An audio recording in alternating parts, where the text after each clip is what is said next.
요한계시록을 차례대로 살펴보고 있습니다.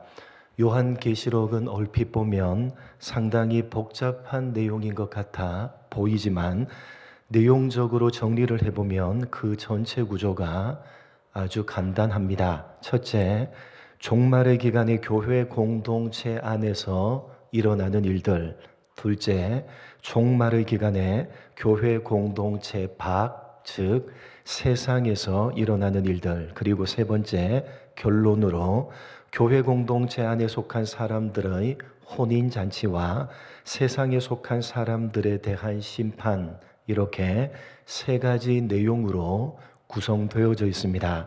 전체 가운데 가장 많은 분량이 종말의 기간에 이 세상에 일어나는 일들로 일곱 인, 일곱 나팔, 일곱 대접, 이렇게 세 가지 다른 표현으로 같은 내용을 반복해서 설명하고 있습니다. 오늘 읽은 본문의 말씀은 종말에 이 세상에 일어나는 일들을 일곱 나팔로 설명하고 있는 내용 가운데 여섯 번째 나팔에 대한 내용입니다.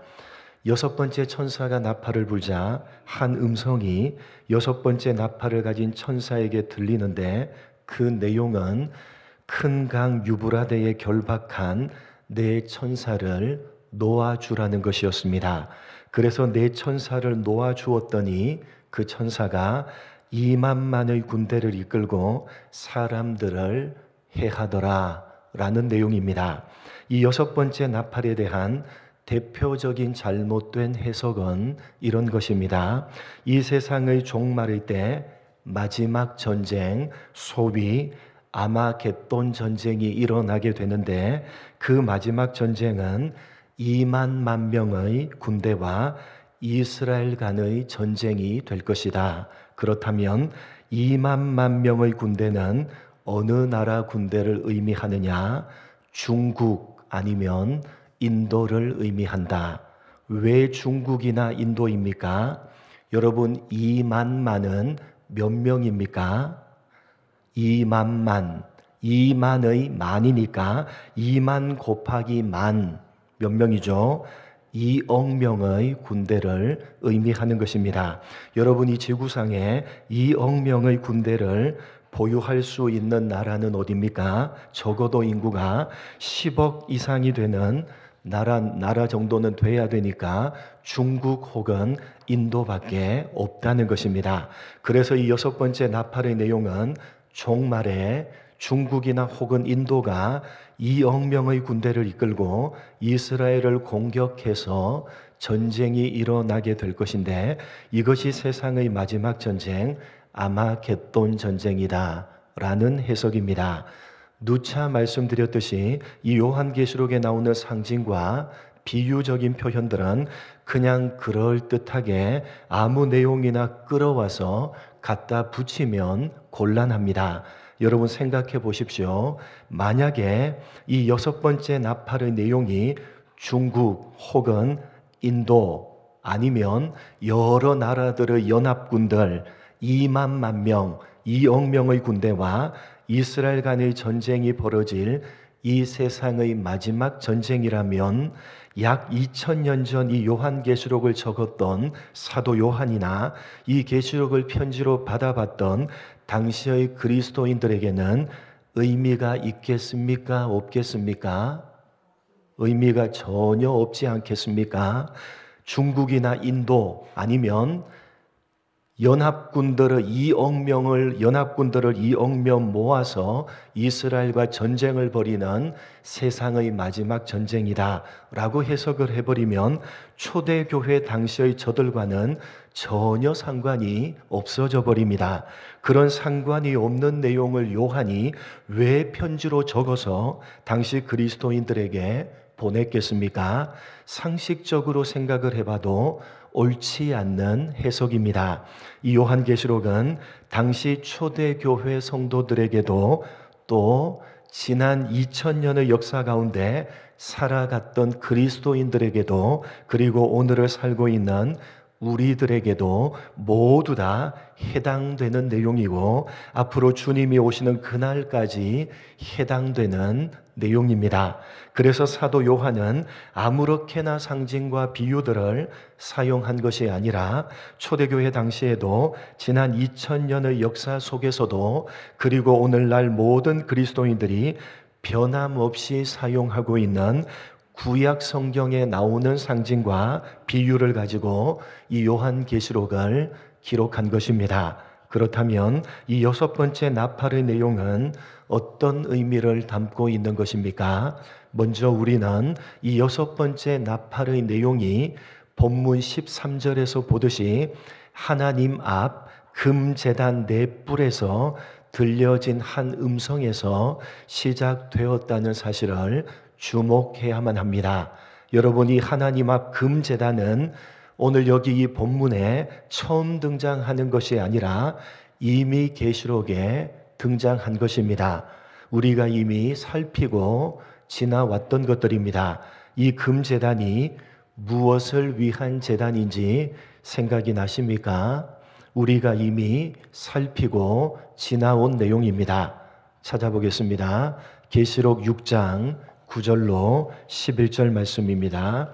오늘 본문에 나오는 이 하나님 앞 금제단은 우리가 이미 살피고 지나온 것들입니다. 계시록 6장 9절로 11절, 제가 9절 말씀, 다섯째 인을 떼실 때에 내가 보니 하나님의 말씀과 그들이 가진 증거로 말미암아 죽임을 당한 영혼들이 제단 아래에 있어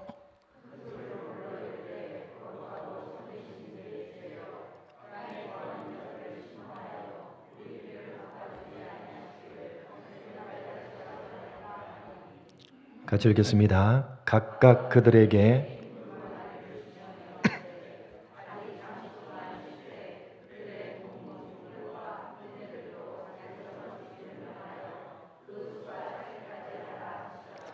여기에도 9절에 제단이 나오는데 그 제단 아래에 누가 있습니까? 하나님의 말씀과 그들이 가진 증거로 말미암아 죽임을 당한 영혼들, 즉 순교를 당한 영혼들이 하나님 앞에 있는 제단 아래에 있다고 되어져 있습니다.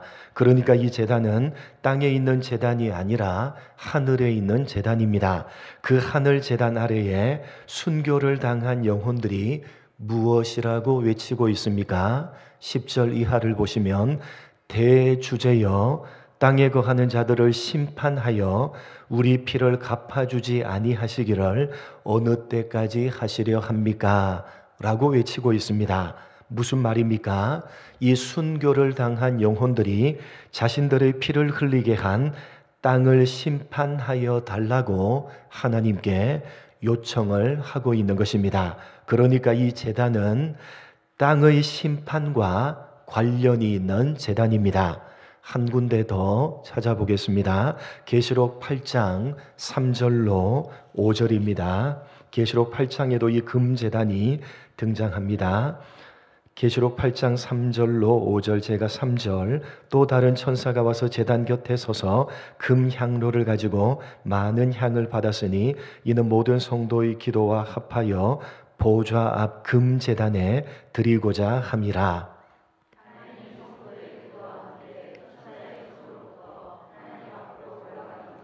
같이 읽겠습니다. 천사가 향로를 가지고 제단의 불을 담아다가 땅에 쏟음에 우레와 음성과 번개와 지진이 나더라. 여기 3절에도 금제단이 등장합니다. 보좌 앞 금제단. 여기 보좌는 누구 보좌를 가리키죠? 하나님의 보좌를 가리킵니다. 하나님의 보좌 앞 금제단. 오늘 본문과 똑같습니다. 하나님 앞 금제단. 여기서도 이 금제단은 무엇과 관련이 있습니까? 8장 5절을 보시면 제단의 불을 담아다가 어디에 쏟음에? 땅에 쏟음에 우레와 음성과 번개와 지진이 나더라. 역시 땅에 대한 심판과 관련이 있습니다. 그러니까 오늘 6번째 나팔의 내용이 땅에 대한 심판과 관련된 금제단에서 하나님의 음성이 들리는 것으로 시작되고 있으니까 이 6번째 나팔의 내용도 무슨 내용입니까? 땅에 대한 심판에 관련된 내용인 것입니다. 어떤 심판입니까? 여러분 본문의 내용을 보시면 큰 강 유브라데에 결박한 네 천사가 놓이고 이 네 천사가 2억 명의 군대를 거느리고 땅을 심판하는 것입니다.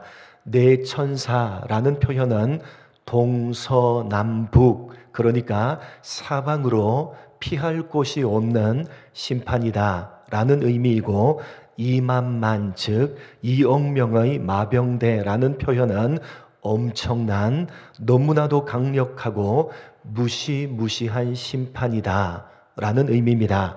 누구를 향한 심판입니까?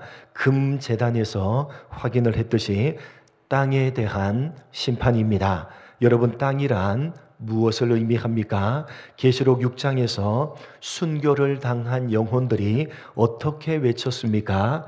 땅에 거하는 자들을 심판하여 우리의 피를 갚아 주십시오 라고 했으니까, 땅은 순교를 당한 영혼들의 피를 흘리게 한 땅에 거하는 자들, 즉 예수를 믿는 사람들 반대편에 있는 자들인 믿지 않는 불신자들을 땅이라고 표현하고 있는 것입니다.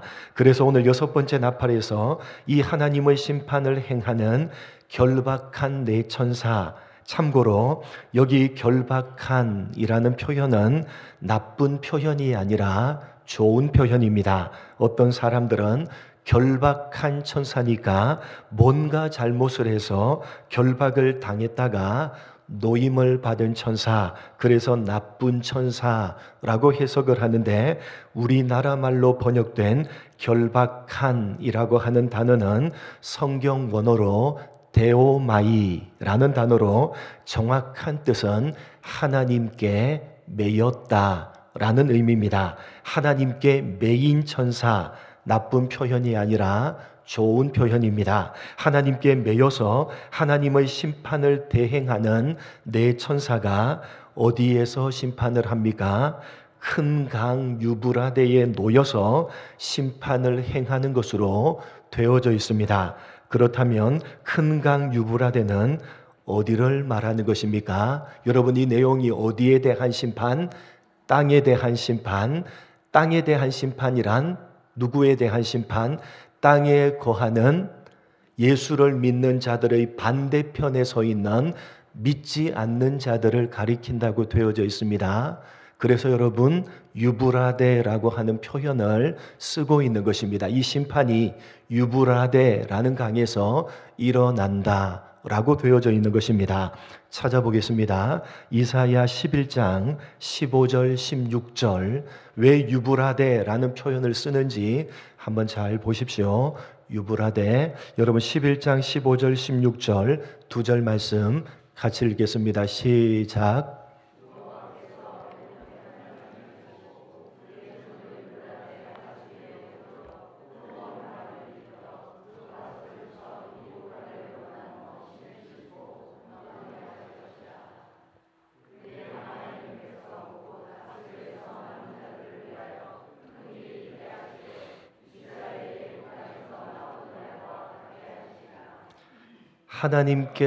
하나님께서 흩으셨던 이스라엘 백성들을 모으시고 이스라엘을 괴롭힌 이방 나라들을 심판하시겠다는 내용입니다.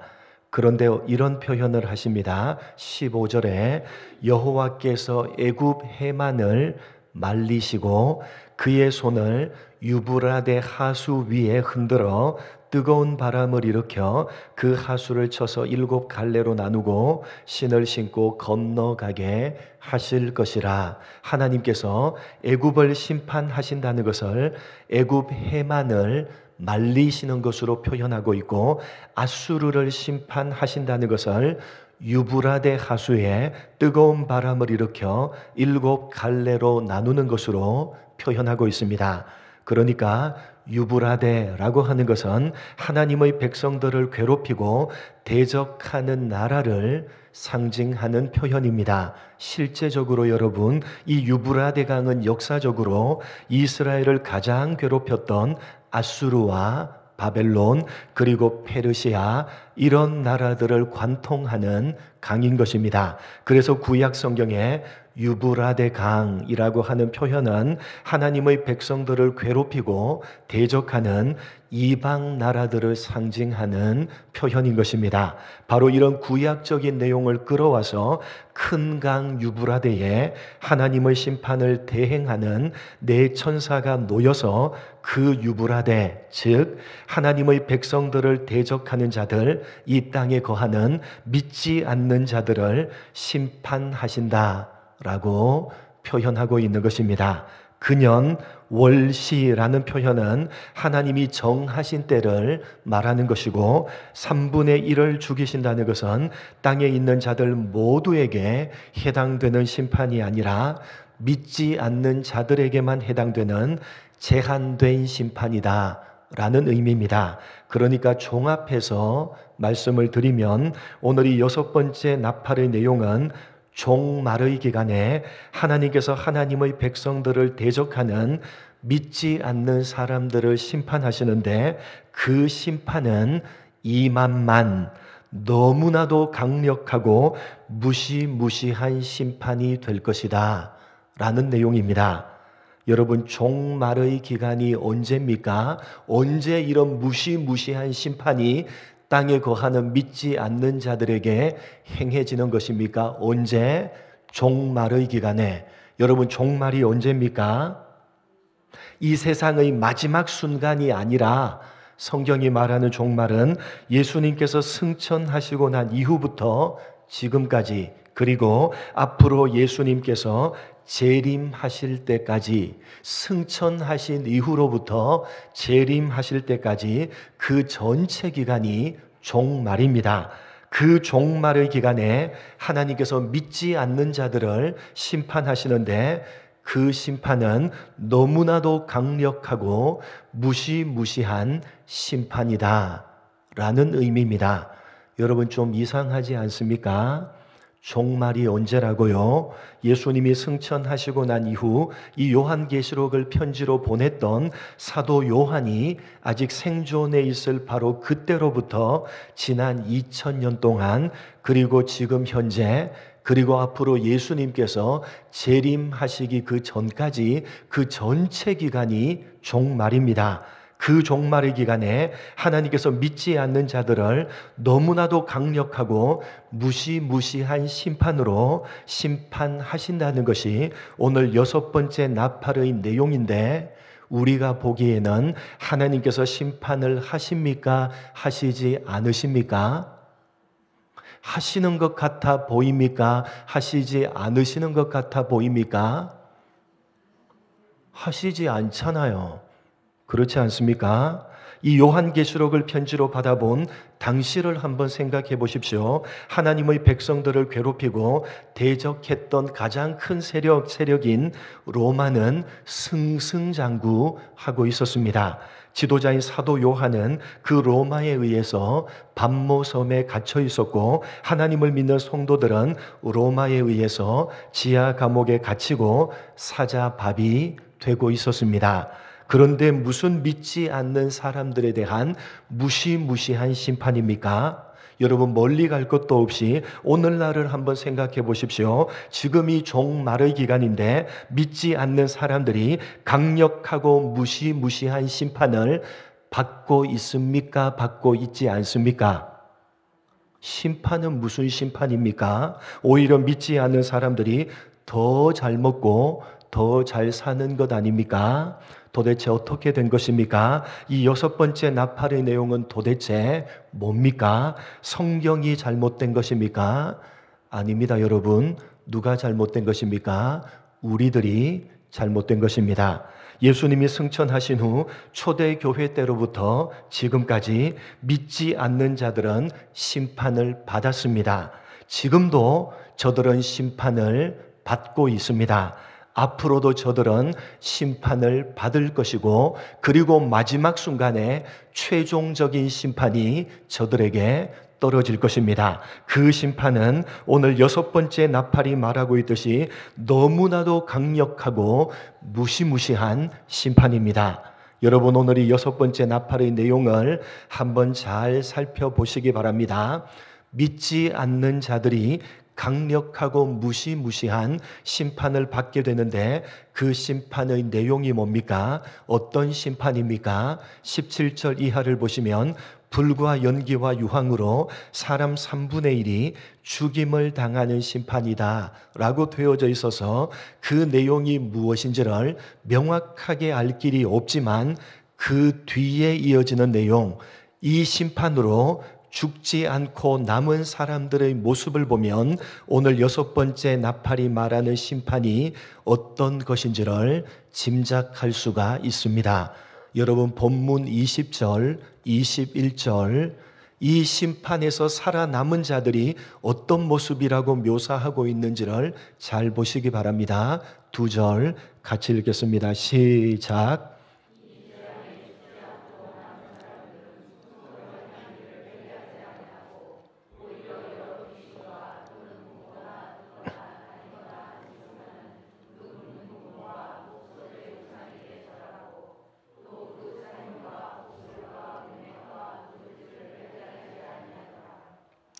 하나님께서 땅에 있는 사람들, 즉 믿지 않는 사람들을 심판하시는데, 그 가운데 3분의 1이 죽임을 당하고 죽지 않고 살아남은 자들이 있습니다. 믿지 않는 자들인데 살아남았습니다. 그런데 그들이 어떤 모습이라고 되어져 있습니까? 회개하지 않고 돌이키지 않고 그대로 살아갑니다. 어떻게요? 여러 귀신과 또는 보거나 듣거나 다니거나 하지 못하는 금, 은, 동과 목석과 우상에게 절하고, 또 살인과 복술과 음행과 도둑질, 즉 자기들이 하고 싶은 대로 하면서 마음대로 살아가는 것입니다. 전혀 회개치를 않는다는 것입니다. 여러분이 6번째 나팔이 말하고 있는 믿지 않는 자들에 대한 너무나도 강력하고 무시무시한 심판이 무엇인지 여러분 짐작이 가십니까? 이해를 돕기 위해서 로마서 1장을 한번 보도록 하겠습니다. 구체적으로 이 심판이 어떤 심판이냐 이해를 돕기 위해서 로마서 1장 21절로 25절 말씀 한번 확인해 보도록 하겠습니다. 제가 21절 먼저 읽겠습니다. 하나님을 알되 하나님을 영화롭게도 아니하며 감사하지도 아니하고 오히려 그 생각이 허망하여지며 미련한 마음이 어두워졌나니, 썩어지지 아니하는 하나님의 영광을 썩어질 사람과 새와 짐승과 기어다니는 동물 모양의 우상으로 바뀌었느니라.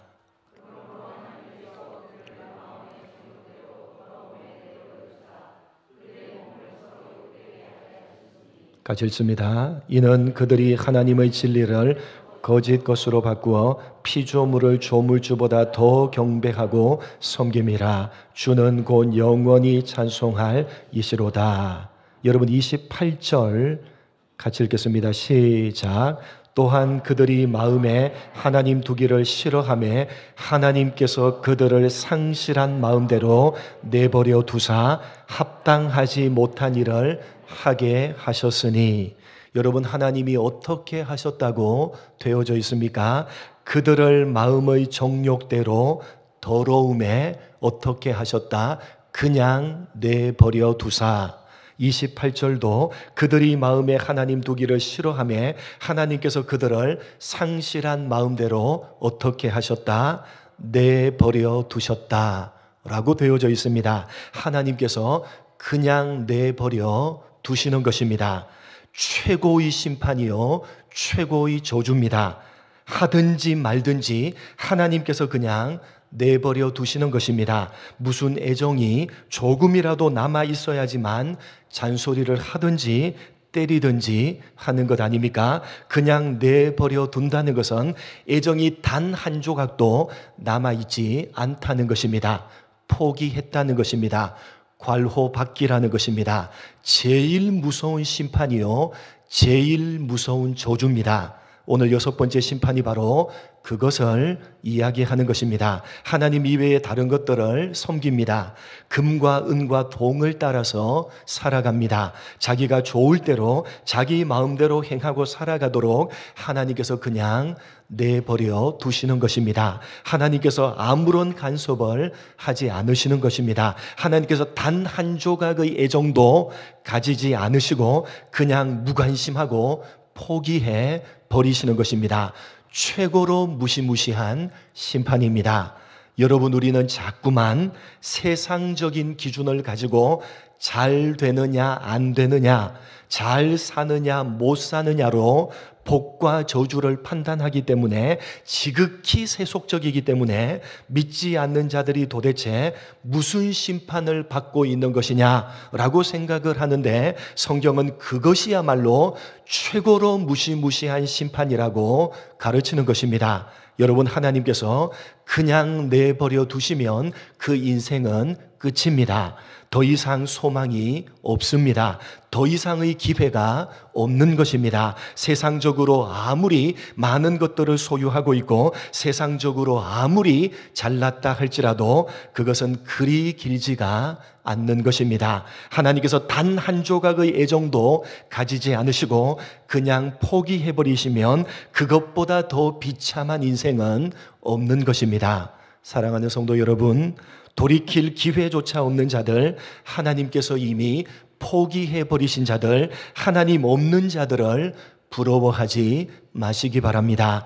저들은 끝난 인생들입니다. 저들은 이미 무시무시한 심판을 받고 있는 자들이요, 또 앞으로 받을 자들입니다.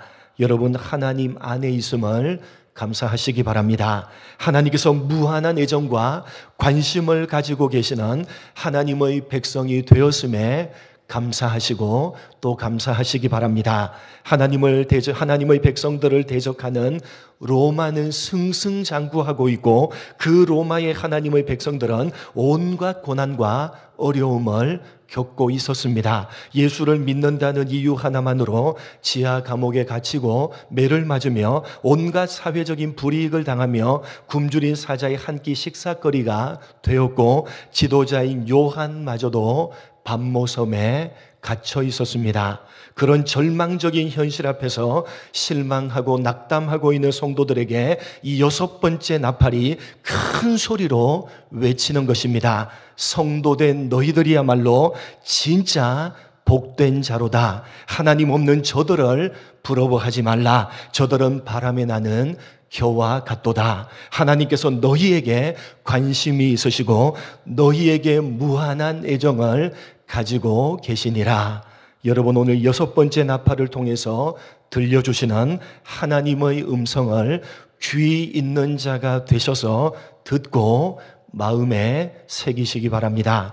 눈에 보이는 현실에 지지 마시고 믿음으로 버텨내시고 믿음으로 이겨내시며 하나님의 무한한 관심과 무한한 사랑을 받고 있는 자들로서 부끄럽지 않게 하루하루를 말씀을 따라 살아내시는 여러분 모두가 되시기를 주님의 이름으로 간절히 축복합니다. 하나님 아버지, 오늘이 6번째 나팔이 큰 소리로 외치는 소리, 귀 있는 자가 되어서 들을 수 있도록 은혜 베풀어 주옵소서. 하나님 아버지, 하나님께서 무관심하시며 그냥 살도록 내버려 두시는 그것이 최고의 심판이요 최고의 저주라는 사실, 돌이킬 기회조차 주지 않으시고 계심을, 그렇게 이 땅을 지금도 심판하고 계심을 깨달아 하는 우리가 되게 하여 주옵소서.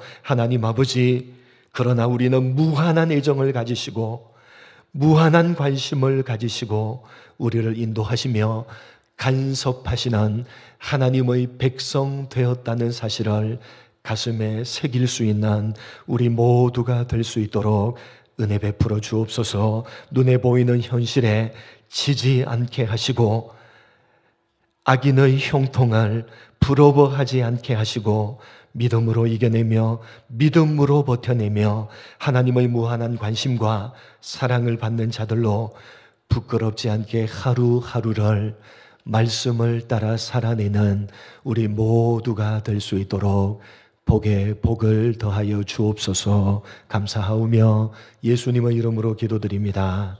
아멘.